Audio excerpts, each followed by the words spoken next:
మావిగా ఎంతసేపు గన్నులు గొడ్డలేనా? ఎంతసేపు నరకాలి, చంపాలి, నాశనం చేయాలి, ఇదే నిర్మించాలి, కట్టాలి అన్న ఆలోచన వైసీపీకి, జగన్మోహన్ రెడ్డి గారికి ఉండుంటే అధికారం లేకొచ్చిన 6 నెలల్లో జలయజ్ఞం పూర్తయిపోయింది. కనీసం రాజధాని కోసము ఇటుక మీద ఇటుక కూడా పెట్టలేదు. అధికారం లేకొచ్చిన కొన్ని రోజులకే ప్రజావేదిక అనుకుంటుంది, దాన్ని కూల్చేశారు. అప్పుడే అర్థం కావాల్సింది వీళ్ళ ఇంటెన్షన్ ఏమిటి అని. లాల్ మావి అన్నట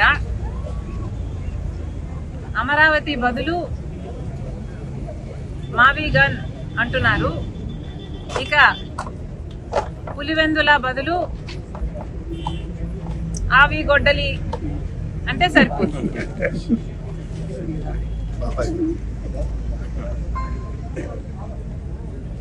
ఎలాగో మీరు గన్నులు, గొడ్డలు ఇవే మాట్లాడతారు కాబట్టి దీనికి మావి గన్నుకు మీ పేరు పెట్టండి, పులివెందులకి అవినాష్ పేరు మీద ఆవి గొడ్డలి పెట్టండి. మీ పేరులోనే ఉన్నాయి గన్ను, అవినాష్ లో నాశనం. ఇక వేరే ఏం చెప్పాలి మీకు? అసలు మావి గన్ ఇంత అద్భుతమైన ఐడియా అయితే మరి మీరు అధికారంలో 5 సంవత్సరాలు ఉన్నారు కదా, మరి గాడిదలు కాసారా? ఎందుకు అమలు పరచలేదండి మావి గన్ను? మావి గన్ను నిజంగానే అంత అద్భుతమైన ఐడియా అయితే మీరు 3 రాజధానిలు అని ఎందుకన్నారు? మావి గన్ను ఎందుకు అమలు పరచలేదు?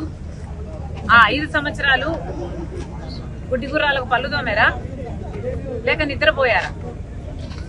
ఏం చేశారు? పైగా మావి గన్ను మీద మా వైఖరి ఏంటో చెప్పాలట. ఎవరైనా ఒక జోకు వింటే నవ్వుతారు, అదే దాని మీద వారి ఉన్న వైఖరి అనే అర్థం. ఆ నవ్వే. మళ్ళీ దాని మీద ఇంకొక వైఖరి అనవసరం. అమరావతి మీద కాంగ్రెస్ పార్టీ వైఖరి చాలా స్పష్టం చేశాం ఇదివరకే. పార్లమెంటులో కూడా మా మణికం ఠాగూర్ గారు కాంగ్రెస్ పార్టీ వైఖరి మళ్ళీ స్పష్టం చేశారు. మేము అమరావతికి మద్దతు ఇస్తూనే అమరావతికి అప్పులు ఇవ్వకండి, అమరావతి కట్టడము కేంద్రం బాధ్యత, అమరావతి కట్టడానికి ఎన్ని అయితే డబ్బులు అవుతాయో పూర్తిగా నిధులు ఇవ్వండి తప్పితే మాకు అప్పులు ఇవ్వద్దండి అని చెప్తూ స్టేట్ రీఆర్గనైజేషన్ లో పెట్టిన అన్ని వాగ్దానాలను, హామీలను కూడా గుర్తు చేస్తూ అవన్నీ కూడా నెరవేర్చాలి అని పార్లమెంట్ లో కాంగ్రెస్ పార్టీ తరఫున మాట్లాడడం జరిగింది. అది మా వైఖరి.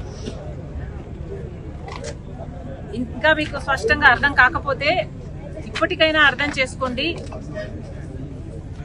మేము కాంగ్రెస్ పార్టీ తరఫున అమరావతికి మద్దతు ఇవ్వడమే కాదు, అమరావతికి కావాల్సిన ఏ సహకారమైనా కాంగ్రెస్ పార్టీ తరఫున మేము చేయటానికి సిద్ధంగా ఉన్నాం.